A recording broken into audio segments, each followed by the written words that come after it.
Hello everybody, this is Audio Blood here, and I am going to show you today what I call the Wizard Bubblegum build. There are actually two versions of this build, the Del Ceres version and the version that I'm going to show you, which is the Legacy of Nightmares version that uses, all ancient items to give you that bonus. The Del Ceres version has been well documented and well played.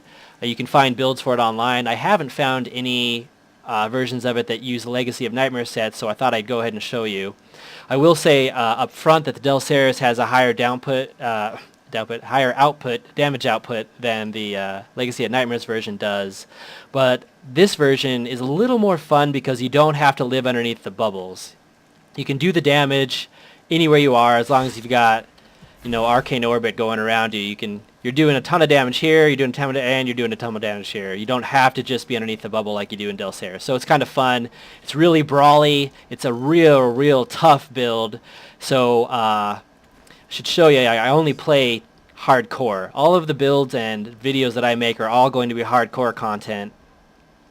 And so all of this stuff is geared towards toughness and damage simultaneously, not just doing damage. I don't even know why people play softcore. There's really no... there's a challenge to it, but in the end, the worst thing that can happen to you is, you spend some money and you have a downtime. But hardcore just feels like the way the game should be played. So this is all the stuff that I'm going to show you. Anyways, let's start with the build. Shoulders doesn't really matter as long as they're ancient. I got these ones because they do a little more damage output when you get hit. Crown of the Primus, because there's going to be two main skills that you use. Slow Time and Arcane Orb Orbit, and this guy gives you all of the effects for the Slow Time rune, and it can be really helpful for crowd control and giving you a little bit more damage in the end. Got a Hellfire Amulet, Ancient with Blur, add that toughness. Ancient Legendary Blood Bracers. Aquila Cuirass for that toughness. St. Archus gives you... more toughness as well when you get hit with an elite pack.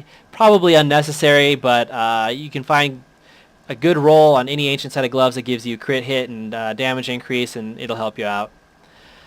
Legacy of Nightmare set, ancients if you can. Depth Diggers, the Unstable Scepter, and the Triumvirate, and Firewalkers. If I could, I would trade these out for an ancient set of Ice Climbers, or the boots that let you run through enemies, what are they, illusory boots? But I haven't been able to find any yet. If I do, I'll find them.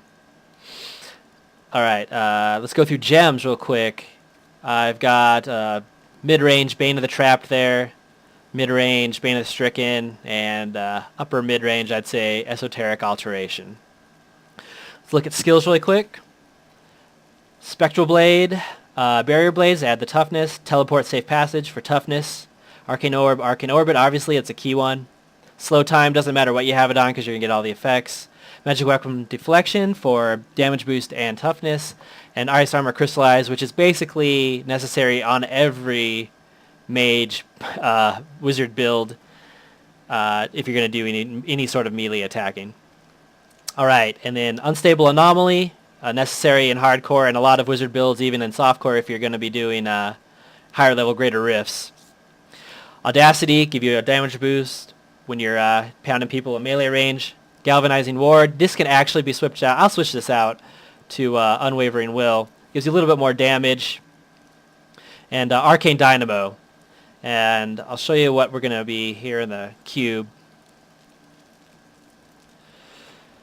I've got Furnace to help with elites. Krem's Buff Belt to give you some in-between speed.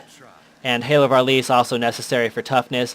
You can play around with the armor slot since you have Aquila already. Use whatever you feel right. There aren't a ton of good options. Maybe the bracers so you don't get knocked back from doing damage, because that could be annoying. But for the most part, I've been running with these three, and it's just fine. Alright, so I'm going to show you how the gameplay works and how you cycle the skills. It's real simple. You'll figure it out in 2 seconds. It's an easy, simple, fun, sort of visceral type of gameplay, and you don't have to worry about dying. So you can run even in 4-man Torment 13, your toughness is going to be there. You just won't have DPS to help people. So you won't be much help at Torment 13, but you can definitely survive it.